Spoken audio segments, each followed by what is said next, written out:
ఏబేలన్నకు గొంతు ఇన్ఫెక్షన్ మూలంగా మాట్లాడలేని పరిస్థితి. కొద్ది లేఖన భాగములలో ప్రభువుని స్తుతించడానికి పరిశుద్ధాత్మ దేవుని నడిపింపును బట్టి కొన్ని మాటలు దేవుని గ్రంథములోంచి మనము ధ్యానించి సంఘముగా ప్రభువుని ఆరాధిద్దాం. 107 కీర్తన గ్రంథము 107 510 పేజీలో మీరు గమనించగలరు. 107 కీర్తన 28వ వచనము నుండి 32వ వచనం వరకు నేను చదువుతాను. మీ బైబిల్ గ్రంథంలో మీ వాక్య భాగములను జాగ్రత్తగా చూచుకునుడి. శ్రమకు తాళలేక వారు యెహోవాకు మొర్రపెట్టిరి, ఆయన వారి ఆపదల్లో నుండి వారిని విడిపించెను. ఆయన తుఫానును ఆపివేయగా దాని తరంగములు అణిగిపోయెను. అవి నిమ్మళమైనవని వారు సంతోషించిరి. వారు కోరిన రేవుకు ఆయన వారిని నడిపించెను. ఆయన కృపను బట్టి నరులకు ఆయన చేయు ఆశ్చర్య కార్యములను బట్టి వారు యెహోవాకు కృతజ్ఞతాస్తుతులు చెల్లించుదురుగాక. చదవబడిన లేఖన భాగమును పరిశుద్ధాత్మ దేవుడు మనందరికీ సమృద్ధిగా పంచిపెట్టునుగాక. చెవులు గలవారు వినుగాక. చిన్న ప్రార్థన చేసుకుందాం. ప్రేమ కలిగిన మా ప్రియ పరలోకపు తండ్రి, చదవబడిన లేఖన భాగమును మాకు అర్థమయ్యే భాషలో మాకు బోధించండి. మా అందరికి వినగలిగే చెవులు గ్రహించే హృదయమును అనుగ్రహించండి. ప్రభు, ఈ వర్తమానము మమ్మల్ని నిన్ను స్తుతించడానికి నడిపించేటట్టు ప్రభువా మాతో స్పష్టంగా మాట్లాడండి. నీ దాసుడు నిష్ప్రయోజకుడు నీ సెలువు చాట్టు మరుపరచు. నీ నోటి బూరగా వాడుకొని రమ్మని కుడి వచ్చిన మేమందరము నీ మెలనైన స్వరము స్పష్టంగా వినిలాగున కృప చూపిస్తూ రమ్మని మార్గం మధ్యన ఒకటి వారి త్వరపెట్టి తీసుకురాం. యేసు క్రీస్తు వారి అతి పరిశుద్ధమైన నామములో ప్రార్థించి స్తుతించడి వేడుకొచ్చినాము తండ్రి, ఆమేన్. చదివిన లేఖన భాగములో మనము గమనిస్తే వారు శ్రమకు తాళలేక వారు యెహోవాకు మొర్రపెట్టిరి అని రాసి, శ్రమకు తాళలేక వారు యెహోవాకు మొర్రపెట్టిరి అని రాసి. ప్రియమైన సహోదరుడు, ఆ సహోదరి, ప్రతి శ్రమ, ప్రతి తుఫాను, ప్రతి ఆపద, ఇవి దేవుని బిడ్డలమైన మనలను దేవుణ్ణి ఆరాధించడానికి, దేవుణ్ణి స్తుతించడానికి ప్రేరేపిస్తాయి. మన జీవితంలో తుఫాను వంటి పరిస్థితులు మనల్ని ముంచివేయడానికి కానీ, మనకి హాని చేయడానికి కానీ, మనల్ని కృంగదీయడానికి కానీ రావు. దేవుడు మన జీవితంలో తుఫాను వంటి పరిస్థితులు ఎందుకు అనుమతిస్తాడు అంటే దేవునికి ఆరాధన అంటే ఇష్టం. సర్వసాధారణంగా మనం గమనిస్తే ప్రార్థన, ఒకవేళ సంఘంలో ప్రార్థన చేయమంటే ఒక్కొక్కళ్ళు ఎంతసేపు ప్రార్థన చేయగలం? మనం గంట సేపు ప్రార్థన చేయమంటే మనం గంట సేపు ప్రార్థన చేస్తాం ఒక్కొక్కళ్ళు. కానీ ఒకవేళ దేవుని స్తుతించడానికి పూనుకొని మనం అందరం ఒకరి తర్వాత ఒకవేళ గనక మనం స్తుతించడం మొదలు పెడితే నోటితో పలికిన మాట మళ్ళీ పలక్కుండా, ఒకవేళ దేవుని స్తుతించాలంటే ఎంతసేపు స్తుతించగలం? 5 నిమిషాల కంటే ఎక్కువ స్తుతించడం కష్టమైపోతుంది. కనుక చెప్పిన మాటే మళ్ళీ నువ్వు నువ్వు నువ్వు కృపగలిగిన దేవుడవు, నువ్వు కృపగలిగిన ఇదే మాట మళ్ళీ వస్తుంది. నువ్వు మంచి దేవుడవు. చెప్పిన మాట మళ్ళీ రిపీట్ అవుతుంది. కానీ చెప్పిన మాట చెప్పకుండా దేవుణ్ణి స్తుతించడం, ఒక అరగంట సేపు స్తుతించడం, గంట సేపు స్తుతించడం చాలా కష్టం. ప్రార్థన అయితే ఎవరైనా చేస్తారు. ప్రియమైన సహోదర, సహోదరి, బైబిల్ ఏమని బోధిస్తోంది మనకంటే దేవుడు అట్టి ఆరాధికులను కోరుకుంటున్నాడని తెలుగులో ఉంది. కానీ ఇంగ్లీష్లో ఎలా ఉంది తెలుసా? బైబిల్ ఇంగ్లీష్లో దేవుడు అట్టి ఆరాధికులను వెతుకుతున్నాడు అని రాస్తుంది. God seeks for such worshippers. Seeking అంటే వెతకడం. భూమి అందంతటా సంచరించుచు అలాంటి ఆరాధికులు ఎక్కడ దొరుకుతారు? ఎవరు నిత్యము నన్ను ఆరాధించే వారిగా ఉన్నారు. చివరికి ఇలాంటి తుఫాను వంటి పరిస్థితులు ఎందుకు సంభవిస్తాయి మన జీవితాలలో, మన కుటుంబాలలో, సంఘాలలో? ఎందుకు దేవుడు వాటిని అనుమతిస్తాడు? కనుక వాక్యపు వెలుగులో మనము కొన్ని విషయాలు గమనిద్దాం. మార్కు సువార్త 6వ అధ్యాయం 52వ వచనాన్ని మీరు గమనిస్తే, మార్కు సువార్త 6వ అధ్యాయం 52వ వచనాన్ని మీరు గమనిస్తే, ఈ కొంచెం పైన చదువుదామమ్మా. 52 కంటే కొంచెం ఒక్క నిమిషం నేను కూడా తీసుకుంటా. మార్కు సువార్త 6వ అధ్యాయం, మాథ్యూస్ గాస్పెల్ చాప్టర్ 6.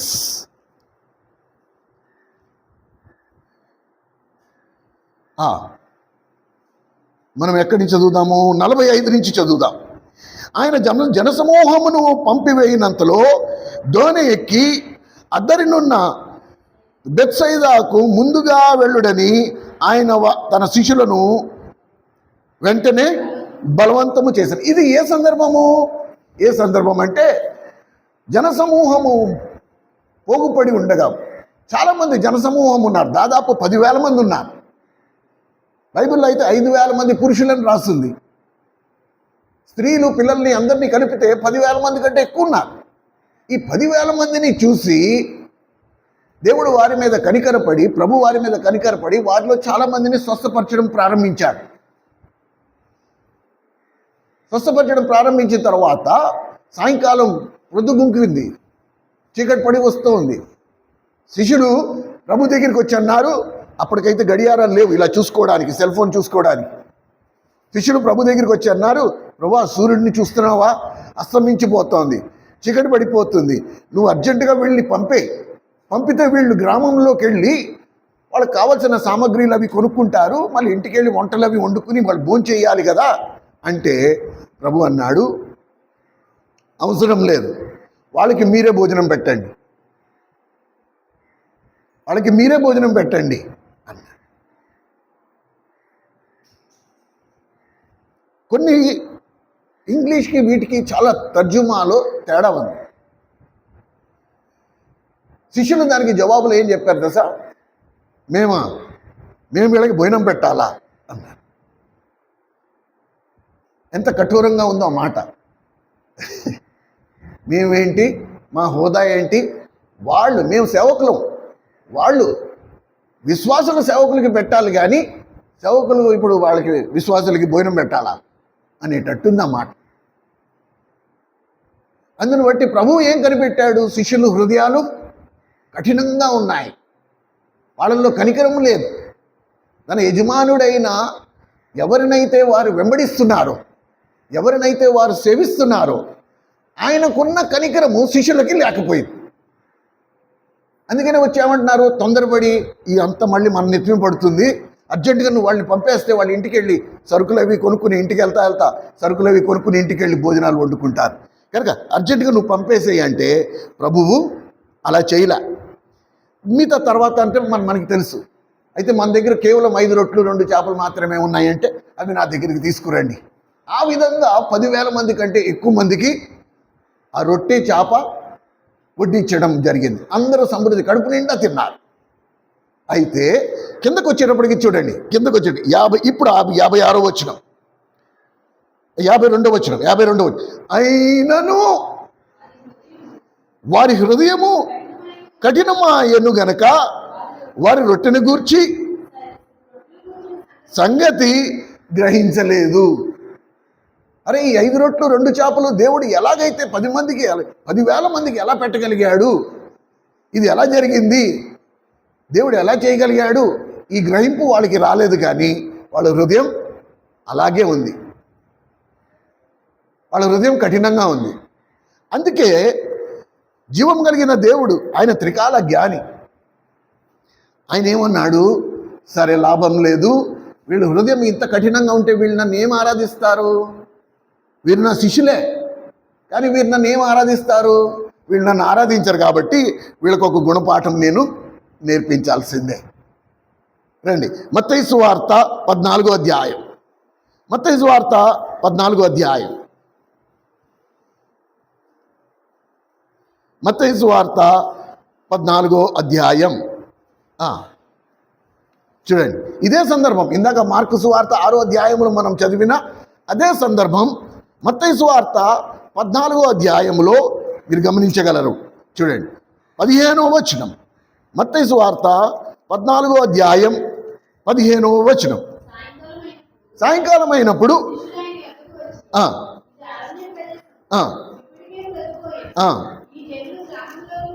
ఈ జనులు గ్రామంలోకి వెళ్ళి చెప్పిరి. చూసారా, అయ్యా ఇప్పటికే పొద్దు గుంకేసింది, నువ్వు దయచేసి అర్జెంటుగా వీళ్ళని పంపేయి, ఇప్పటికే చీకటి పడిపోతుంది, వీళ్ళని పంపేయి అంటే ప్రభు ఏమంటున్నాడు? యేసు వాళ్ళు వెళ్ళనక్కర్లేదు. అది కదా, మీరే వారికి భోజనం అంటే మేము పెట్టాలా? మా దగ్గర ఏముంది ఇప్పుడు? కనుక ఇక్కడ మనం గమనించండి, ఓహో లాభం లేదు, వీళ్ళకి కనికరం అస్సలు కనబడట్లేదు, అట్టి ఆరాధికులు నాకు ఎక్కడ దొరుకుతారని నేను వెతుకుతా ఉంటే ఈ 12 మందిలో ఒకడు కూడా లేడు. ఆత్మతో సత్యముతో ఆరాధించేవారు, తమ దేవుణ్ణి సేవించేవారి ఈ 12 మందిలో నాకు కనబడలేదు. కనుక వీళ్ళకి ఒక పాఠం నేర్పించాలి. అయిపోయింది.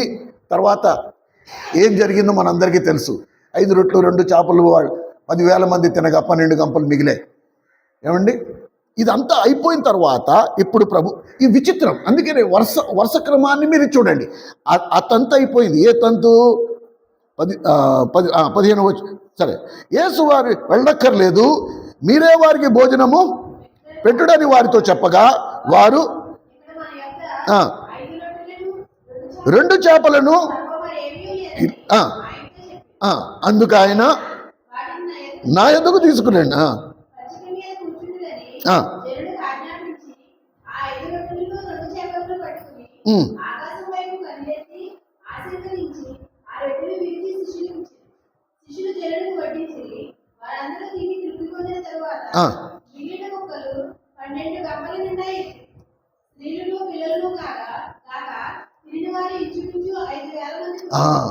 పురుషులే 5,000 మంది. సరే, ఇది మనకు అవసరం లేదు. మనకు అవసరమైన విషయం దీని తర్వాత వస్తుంది. అందుకనే ఒకవేళ లేఖనాలను నేను జల్లిడి పట్టుట్లో నేను బద్దకిస్తే దేవుని వర్తమానం నాకు ఎప్పుడు అందదు. నో. కనుక మీరు వ్యక్తిగతంగా ఆ శ్రద్ధ తీసుకుని ఈ సందర్భం ఎక్కడెక్కడ ఉందో, ఎలా రాస్తుందో, దాన్ని మొత్తం అన్నిటినీ నేను పక్కన పెట్టి చూస్తేనే కానీ అసలు ప్రభు ఎందుకు ఇలా చేశాడు అనే విషయం నాకు ఎప్పుడు కూడా మనకు అర్థం కాదు. కనుక కొంచెం నడువు బిగించుకుని లేఖనాల మీద దృష్టి ఉంచండి. మన బాధలు, మన కష్టాలు, లోకము, ఇవన్నీ ఎప్పుడు ఉంటూనే ఉండేవి. అవి ఇవాళ ఉన్నాయి, రేపు పోతాయి. కానీ దేవుడు ఏం మాట్లాడుతున్నాడో దాన్ని మనం గమనించాలి. నా జీవితంలో పరిస్థితి ఇలా ఎందుకు ఉంది? వెంటనే మనం ఏమంటాం? టైం బాగాలేదు కొంతమంది, జాతకం బాగాలేదు కొంతమంది, నక్షత్రం బాగాలేదు కొంతమంది. దేవుడు మాట్లాడే దేవుడు, ప్రభువా ఎందుకు నా పరిస్థితి ఇలా ఉంది అంటే ఆయన చక్కగా చెప్తాడు నీకు నాకు. ఇప్పుడు అయిపోయింది, వాళ్ళు భోజనం చేసే వాళ్ళందరూ భోజనం చేసేసారు, తృప్తి పొందారు, కడుపు నిండా ఉంది, స్వస్థత నొందే వారందరినీ స్వస్థపరిచాడు దేవుడు. ఎవరి ఇంటికి వాళ్ళు వెళ్ళిపోయారు. వెళ్ళిపోయిన తర్వాత ఏం జరిగిందో చూడు. వెంటనే ఆ జనసమూహములను తను పంపివేయినంతలో తన శిష్యులు ధోని ఎక్కి తనకంటే ముందుగా బలవంతం ఎందుకు చేస్తున్నాడు? బలవంతం చేయాల్సిన పనే ఉంది. శిష్యులు ఏ స్థితిలో ఉన్నారంటే, ఈయన మా గురువు గారు యేసు ప్రభు మా బోధకుడు, ఈయన వెంట ఉంటే మనకి సమానమైన గౌరవం ఉంటుంది. ఒకటి. రెండోది, ఎక్కడికి వెళ్ళినా ఆతిథ్యం ఉంటుంది, సమృద్ధిగా మేత ఉంటుంది, తిండి ఉంటుంది. కనుక ఆయన్ని వదిలి కనుక మనం వెళ్తే మన బతుకుతేరు కష్టమే. మళ్ళీ మనం చేపల వేటకైనా వెళ్ళాలి, ఏదైనా కూలి పనికి వెళ్ళాలి, లేకపోతే ఏదో ఒకటి చేసి మనం బ్రతకాల్సిందే. కానీ ఈయన వెంట ఉంటే అవన్నీ మనకి ఫ్రీగా వస్తాయి. అలా అని చెప్పి కొన్ని ఆయన కనికరం కలిగినట్టు వీళ్ళు కనికరం కలిగి ఉన్నారా అంటే లేదు. వీళ్ళు స్వార్థంతో నడినెత్తుండి అరికాల వరకు అణువణువ స్వార్థంతో నిండి ఉన్నారు. మాకేంటి, మన సౌకర్యం, మన సుఖం, మన సంతోషం. అందుకని బాధ్యత తీసుకోవడానికి ఇష్టపడట్లే, వాళ్ళని పంపేయమంటున్నాడు. ప్రభు ఏమో వాళ్ళకి భోజనం మనం పెట్టాలి అని ప్రభు అంటా ఉంటే శిష్యులు ఏమంటున్నారు, వాళ్ళని పంపే, ఈ బాధ్యత మనకెందుకు తలనొప్పి, వారం వారం మందిరంలో భోజనాలు ఎందుకు పెట్టాలి, అలా ఉంటుందన్నమాట. ప్రభు ఏమో వాళ్ళకి భోజనం పెట్టమంటున్నాడు, శిష్యులు వాళ్ళని భోజనం పెట్టద్దు, వాళ్ళు పంపే, వాళ్ళ దారి వాళ్ళ ఇంటికి వెళ్ళిపోయి వాళ్ళు వండుకుని తింటారంటున్నాడు శిష్యులు. ఎంత విచిత్రం కదా. ఎక్కడో మనం దారిలో లేమా? దారిలో మనం ఎక్కడో లేమా? కనపడుతుందా సందర్భం? సంఘం ఎప్పుడు కూడా పెట్టే స్థితిలో ఉండాలి. దేవుడు ఆ శ్రద్ధ తీసుకున్నాడు. ఏమండి, సరే, ఇప్పుడు వీళ్ళకి మారుమనసు రావాలి కదా. మరి వీళ్ళకి ఎలా చెప్తే మారుమనసు వస్తుంది? లాభం లేదని చెప్పి, అబ్బాయిలు మీరు బయలుదేరండి, అద్దరికి వెళ్ళిపోండి, మీరు నేను వస్తానంటే వీళ్ళు అన్నారు, అమ్మని మన ముందు పంపేస్తున్నాడంటే ఏదో ఉంది, మన ముందు పంపేస్తున్నాడంటే ఏదో ఉంది అని చెప్పి పేతురు అన్నాడు, అరే అలా కాదు అబ్బాయిలు, ఇగో నువ్వు మీ 6 మీరు ముందర వెళ్ళిపోండి, మేము 4 తర్వాత వస్తామంటే, పేతురన్నా నువ్వు ఒక్కడివే తెలివైన వాడు అనుకుంటున్నావా? నువ్వు వెనకాల ఉండిపోతే మేము ముందుకు వెళ్ళిపోయి మేము సావాలా? అబ్బాయి సస్యమేరా, నువ్వు రాకపోతే మేము కూడా వెళ్ళాం, వెళ్తే అందరూ వెళ్దాం, లేకపోతే అందరూ మానేద్దాం అంటే ప్రభు అన్నాడు, రే నేను చెప్పింది ఏంటి, మీరు చేస్తుంది ఏంటి మీ మీటింగు, సెపరేట్ మీటింగు అని బలవంతం ఎలా చేశాడు తెలుసా? వెళ్ళండి. లేదు ప్రభు, మేము వెళ్ళాం ప్రభు అంటే ఒక్కొక్కరు రెక్క పట్టుకొని తీసుకెళ్ళి దోన్లో పడేసి ఆఖరోని కూడా దోన్లో బలవంతంగా ఎక్కించి దోని తానే ప్రభువే నెట్టి సముద్రంలోకి పంపించాడు. ఇది జరిగిన సందర్భం. ఏమండి, ఇప్పుడు చూడండి ఎందుకు ప్రభు అలా బలవంతం చేశాడు? ఎందుకు అలా బలవంతం చేశాడు? రండి చదువుదాం. మత్తయి సువార్త 14వ అధ్యాయం. అక్కడే మనం ఎక్కడున్నామో అక్కడే. ఆయన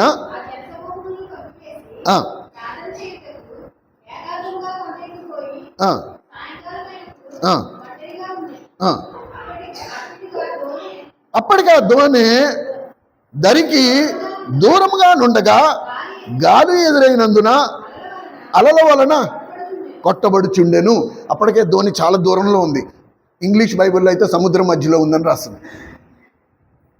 ఇప్పుడు సముద్రం మధ్యలో అలలు కొడతా ఉంటే ఎవడూ అందులోంచి ఎక్కడికి తప్పించుకుని వెళ్ళడానికి అవకాశం లేదు. ఎటు చూసినా సముద్రమే.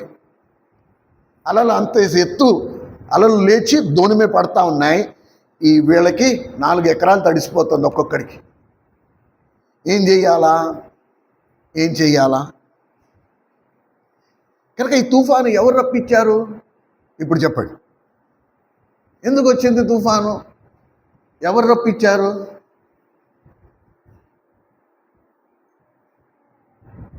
గాలి తుఫానులు ఇతనికి లోబడుచున్నవి అని రాస్తుంది.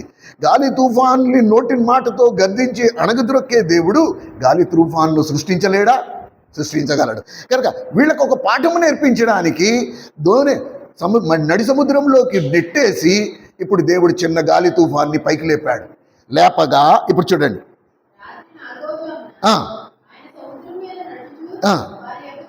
వచ్చను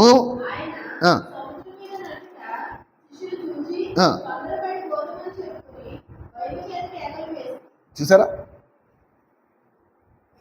వీళ్ళు తొందరపడిపోతున్నారు. తొందరపడిపోగా మనం గమనిస్తే 20 నేనే భయపడకుడి అని చెప్పి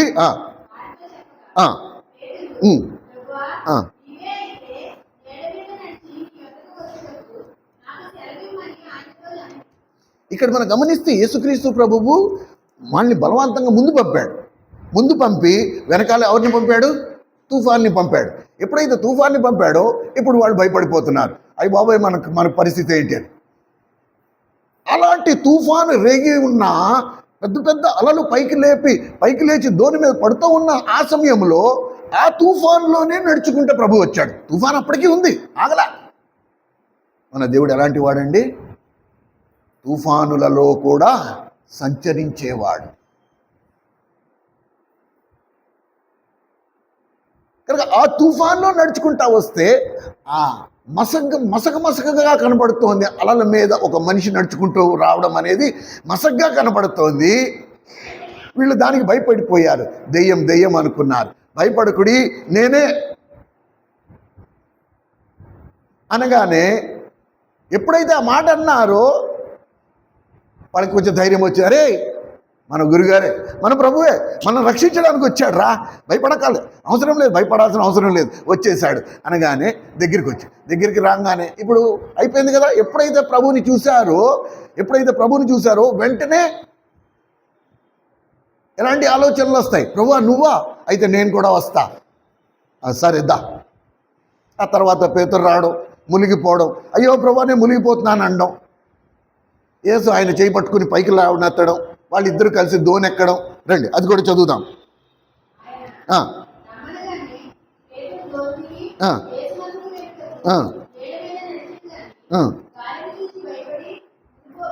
మునిగిపోసాగను.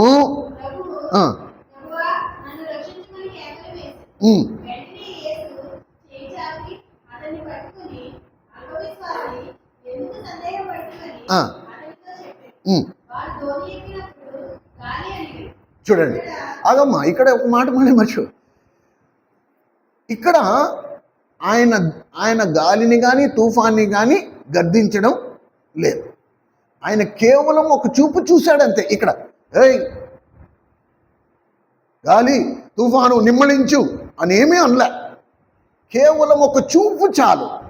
చూడగానే గాలి దాని అంతట అది నిమ్మళించింది. చదువమ్మా మాట.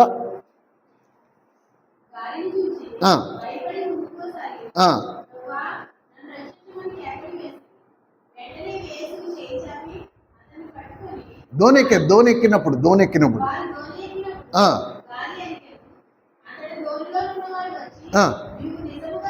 నువ్వు నిజంగా దేవుని కుమారుడు. అదిగో ఇక్కడ ఆరాధన మీటింగ్ ఎక్కడ ఆరాధన మీటింగ్ ఎక్కడ నడుస్తుంది? నడి సముద్రములో దోణిలో యేసు ప్రభు సేవకుడిగా ఉన్నాడు. ఇప్పుడు అక్కడ ఆరాధన మీటింగ్ నడుస్తూ ఉంది. ఇది శిష్యులు ఆత్మతో సత్యముతో మొట్టమొదటిసారి ఆరాధన చేసిన సందర్భం. ఇంతవరకు ఎప్పుడు వాళ్ళు ఆరాధన చేయలే. ఎప్పుడైతే ప్రాణం మీదకి వచ్చిందో వెంటనే నోటంటే ఏమొస్తున్నాయి? ఆరాధన. మొన్న కరోనా వచ్చింది, ఏమైంది?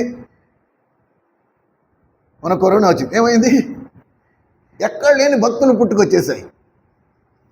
అన్న మా ఇంట్లో మీటింగ్ పెట్టండి అంటే మా ఇంట్లో మీటింగ్ పెట్టండి.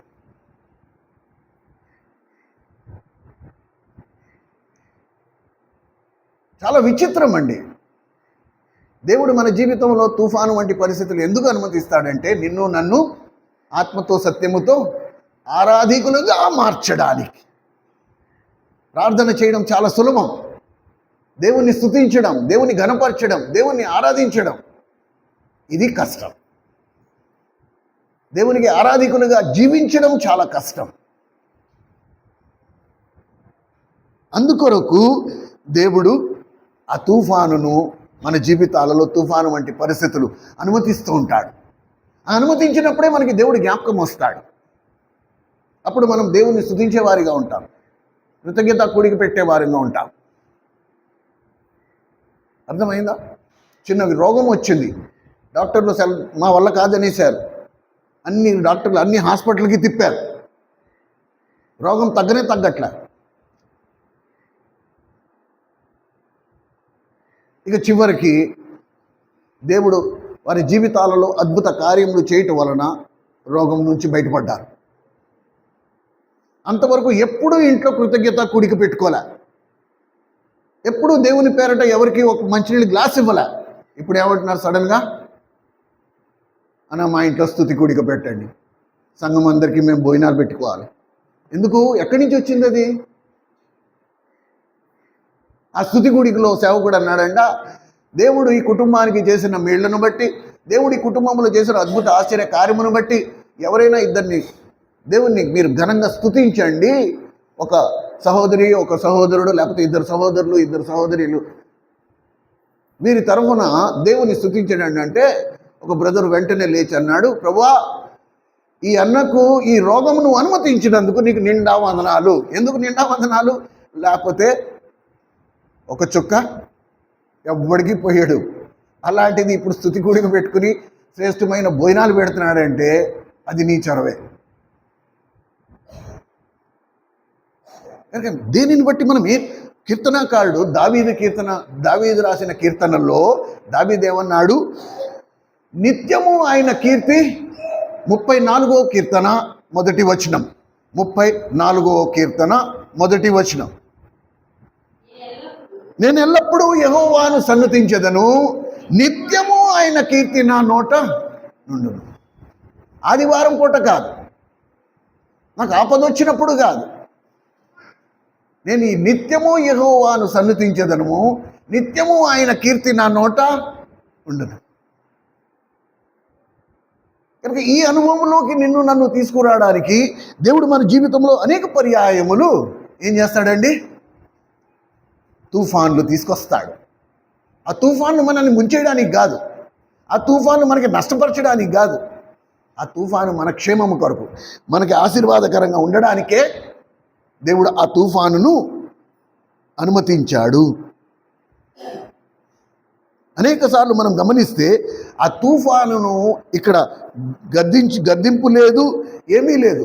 ఆ తుఫాను ఎంత విధేయతతో ఉందో చూడండి. దేవుడు ఆ తుఫానికి ఏమని సెలవిచ్చినా ఆ తుఫాను దేవుని ఆజ్ఞకు లోబడుతూ వచ్చింది. గాలి తుఫానుకి ఉండే బుద్ధి జ్ఞానం కూడా నేటి క్రైస్తవులకు లేదు. ఉపద్రవం తల మీద వచ్చి పడితేనే తప్ప నిద్ర మత్తులోంచి ఎవరు బయటికి రారు. ఎందుకంటే రోజులు సాఫీగా గడిచిపోతున్నాయి. మళ్ళీ చూడండి, ఈ సంవత్సరం ఇదే, ఇక్కడి నుంచి ఈ పుల్పిట్ మీద నేను ప్రకటిస్తున్నాను, ఈ సంవత్సరం చూడండి పరిస్థితులు ఎలా ఉంటాయో. డిసెంబర్ నెల వరకు ఎవ్వరూ చెప్పలేని పరిస్థితి, ఎప్పుడు ఏం జరుగుతుందో చెప్పదు. యుద్ధాలు నిరంతరం జరుగుతాయి. పరిశుద్ధ లేఖనాలలో దేవుడు సెలవిచ్చిన ప్రతి సూచన ఆయన చెప్పింది చెప్పినట్టుగా జరగడం అనేది ఇప్పుడు మనం దానికి సాక్షులమై ఉన్నాం. భూకంపాలు వస్తాయి, కరువులు వస్తాయి. మన దేశం ఏమీ మినహాయింపు ఏం కాదు, మనమేం ఆత్మీయులమేం కాదు.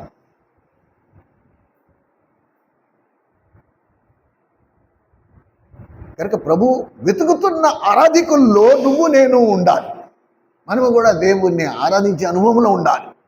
గాలి తుఫాన్లు అవని, భూకంపాలు అవని, కరువు కాటకాలు అవని, కరోనా వంటి వ్యాధులు అవని, అంతలో కూడా నేను దేవుణ్ణి నిత్యము ఆయన కీర్తి నా నోట నుండును. ఏమండి, ధోనిలో ఉన్నవారు అని రాస్తాను చూడండి. 14వ మత్తయి సువార్త 14వ అధ్యాయం 33వ వచనం.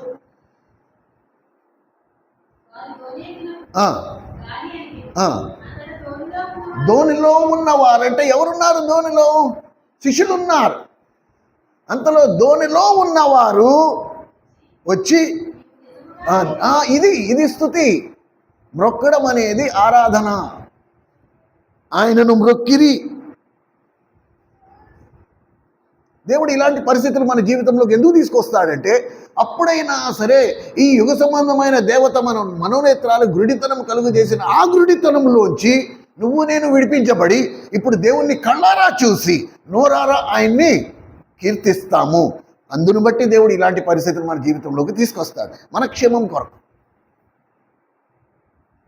డాక్టర్ చేతిలో ఉన్న ఒక్క కత్తి, ఆ కత్తితో నీ ఒంటి మీద పెట్టే ఒక నాటు నిన్ను మరణకరమైన వ్యాధి నుండి రక్షిస్తుంది. ఆ కత్తి పెట్టే నాటు నీకు బాధ కలిగించవచ్చు, నొప్పి కలిగించవచ్చు, కానీ నిన్ను శాశ్వతమైన స్వస్థతకు దారితీస్తుంది. అలాగే దేవుడు మన జీవితంలో కొన్ని కష్టకరమైన పరిస్థితులు గుండా మనల్ని తీసుకెళ్తాడు. లేకపోతే నువ్వు నేను చెప్పిన మాట వినం, కొన్ని ఇరుకు మార్గాల గుండా తీసుకెళ్తాడు. ఆయన మన కొరకు పరిచి ఉన్న మార్గమే ఇరుకు ద్వారములో ప్రవేశించి ఇరుకు మార్గమున నడువుడి. ఆ మార్గం ఎక్కడికి తీసుకెళ్తుంది? జీవమునకు తీసుకెళ్తుంది. ఎందుకు దేవుడు ఆ ద్వారం సంకుచితంగా పెట్టాడు? ఆ మార్గంని ఇరుకు ఎందుకు చేశాడు అంటే, మనము గమ్యానికి చేరు పర్యంతము నిత్యము దేవుణ్ణి స్తుతిస్తూనే ఉంటాం, మనం ఉండాలి. అందుకే దేవుడు అలా చేశాడు.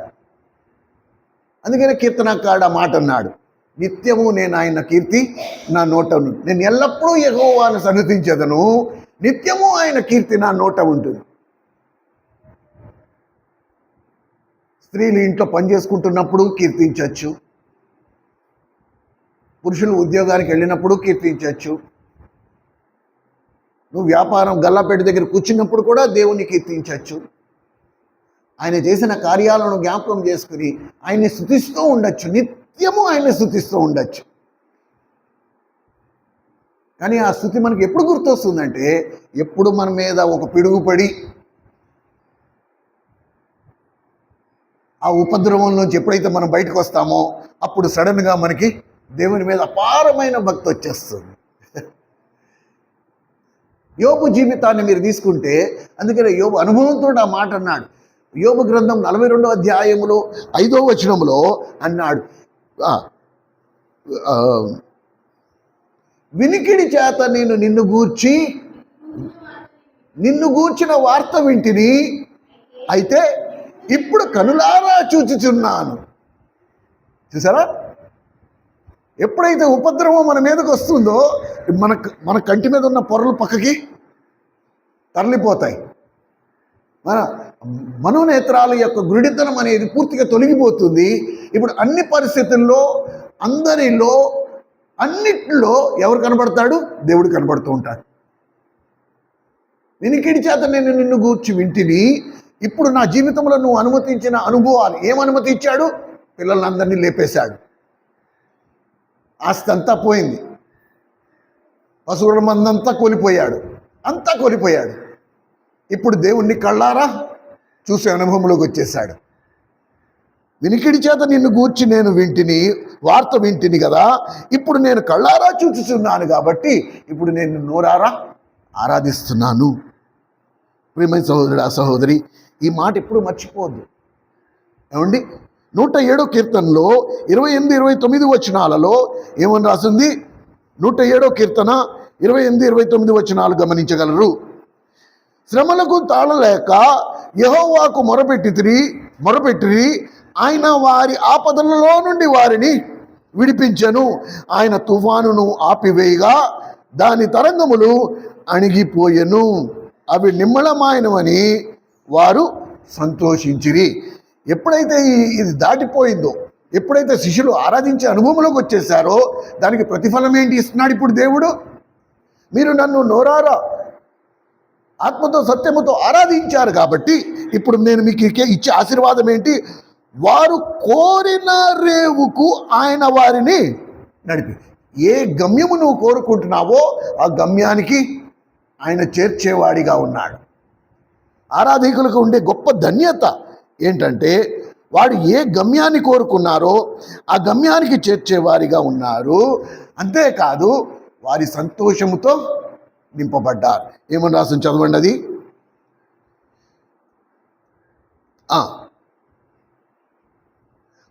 ఆయన అవి నిమ్మళమాయనని వారు సంతోషించిరి, వారు కోరిన రేవుకు వారిని కనుక కేవలం గమ్యానికి చేరడం కాదు, సంతోషంతో నింపబడ్డారు.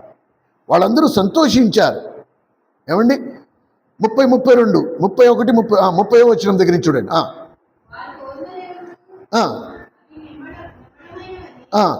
వాడు సంతోషించిరి, వారు కోరిన రేవుకు ఆయన వారిని నడిపించను, ఆయన కృపను బట్టి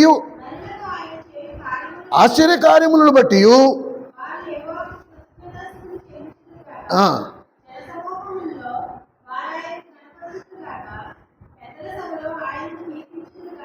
చాలు.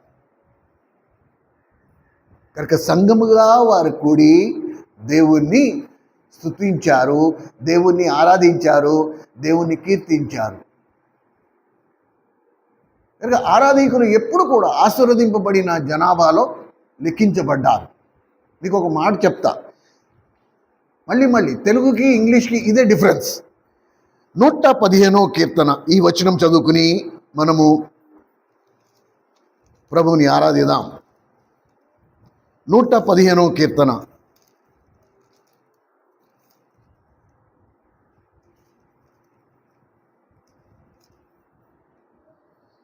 ఆ 115వ కీర్తన 513వ పేజీ 12వ వచనం. యెహోవా మమ్మను మరిచిపోలేదు, ఆయన మమ్మను ఆశీర్వదించును, ఆయన ఇశ్రాయేలును ఆశీర్వదించును, అహరోను వంశస్థులను ఆశీర్వదించును. యెహోవా మమ్మను మర్చిపోలేదు, ఇది తెలుగులో ఉంది. ఇంగ్లీష్లో ఎలా ఉంది తెలుసా? God is mindful. మైండ్ఫుల్ అనే మాటకు అర్థం ఏంటి తెలుసా? ఆయన మెదడంతట్లో నువ్వు నేను ఉన్నాం. అంటే 24 గంటలు ఆయన నిన్ను గూర్చి ఆలోచన చేస్తూ ఉన్నాడు. దేవుడు నిన్ను నన్ను మర్చిపోలేదు. అనేక సార్లు మన జీవితంలో వేసారి విసిగిపోతాం. అసలు దేవుడు మనల్ని పట్టించుకోవట్లే. దేవుడు ఉంటే నా జీవితం ఇలాగెందుకు అవుతుంది, దేవుడు ఉంటే నా జీవితంలో అలాగెందుకు అవుతుంది అని అనేవారుగా మనం ఎన్నోసార్లు నోరు జారి ఆ మాట అన్నాం. కానీ లేఖనం ఎంతో స్పష్టం, ఆయన వారిని మర్చిపోలేదు. ఇంగ్లీష్లో ఇంకా చాలా బాగుంది. ఇంగ్లీష్లో ఎలా తెలుసా? ఈజ్ మైండ్ఫుల్ అంటే ఆయన ఎప్పుడు ఆయన ఆలోచనలో నువ్వు నేనే ఉన్నాం. ఆయన మన గురించి ఆలోచన చేస్తూ ఉన్నాడు, మన జీవితాన్ని మరింత మెరుగుపరచడానికి, మనల్ని ఆయన స్వరూప్యంలోకి తీర్చిదిద్దుకోవడానికి. ఏం చేస్తే నా బిడ్డ నా స్వరూప్యంలోకి వస్తుంది, ఏం చేస్తే నా బిడ్డ మనసు నా మనసుగా మారుతుంది, ఏం చేస్తే నాకున్న కనికరం నా బిడ్డలకు అందరికీ వస్తుంది. Is always mindful. ఎల్లప్పుడూ నిన్ను గూర్చి, నా గూర్చి, నిన్ను గూర్చి, మనందరి గూర్చి ఆయన ఆలోచన చేసేవాడిగా ఉన్నాడు. అందుకని తెలుగులో అప్పటి కాలంలో తర్జుమా చేసేవారు ఆ మాట రాయక ఏం రాశారు? ఆయన మర్చిపోడు, ఆయన మర్చిపోలేదని రాశారు. సరేనా? మర్చిపోలేదు అనే మాటకు అర్థం ఏంటి? జ్ఞాపకానికి తెచ్చుకుంటే మర్చిపోయే ప్రమాదం ఉంది. కానీ అసలు 24 గంటలు నిన్ను గురించి ఆలోచిస్తూ ఉంటే అసలు మర్చిపోయే మాట ఎక్కడి నుంచి వస్తుంది? నా మైండ్ అంతట్లో, నా మనసు అంతట్లో, నా హృదయం అంతట్లో నువ్వే ఉన్నావు. నేను లేచినా, పడుకున్నా, కూర్చున్నా, ఆవలిస్తున్నా, ఏం చేస్తున్నా కూడా నా హృదయం నిండా నువ్వే ఉన్నప్పుడు నీకు మర్చిపోయే పరిస్థితి ఎక్కడ వస్తుంది? 24 గంటలు నిన్ను గురించి ఆలోచిస్తున్నా. అందుకనే కొత్త నిబంధనలో మాట, మీరు దేని గూర్చి చింతించుకుడి, ఎలా అనగా ఆయన మిమ్మును గూర్చి చింతించుచున్నాడు అని రాశారు. ఈ ఉదయకాలం ఎందును బట్టి మనం ప్రభువుని స్తుతించాలి అంటే, ప్రభువా నువ్వు నా జీవితంలో అనుమతించిన ప్రతి తుఫానుకు నీకు కృతజ్ఞతాస్తుతి. నీకు మరింత సమీపంగా మమ్మల్ని చేర్చుకోవడానికి మనం కూడా యోగులాగా నచ్చు. వినికిడి చేత నిన్ను గూర్చిన వార్త వింటిని, వారు చెప్పడం వీరు చెప్పడం వింటిని, కానీ నా జీవితంలో నువ్వు అనుమతించిన ఆ తుఫానులలో నువ్వు అలల మీద నడుచుకుంటూ వచ్చావు చూడు, అది నేను కళ్ళారా నిన్ను చూసా. కాబట్టి ఇప్పుడు ఆత్మతో సత్యంతో నోరారా నిన్ను ఆరాధిస్తా, నిన్ను స్తుతిస్తా, నిన్ను గణపరుస్తా, నిన్ను హెచ్చిస్తా. నేను ఎల్లప్పుడూ యెహోవాను సన్నుతించెదను, ఆయన కీర్తి నిత్యము నా నోట ఉంది. కనుక కొంత సమయం మనము ప్రభువుని ఆరాధించట్లో, స్తుతించట్లో గడుపుదాం. దయచేసి మీ ఉన్న స్థానంలో మీరు నిలబడచ్చు, మోకరించవచ్చు, మీకు ఎలా వీలైతే అలా. దేవుని లేఖనాలను ఆధారము చేసుకొనుచు కొద్ది సమయం మనము ప్రభువుని స్తుతిద్దాం.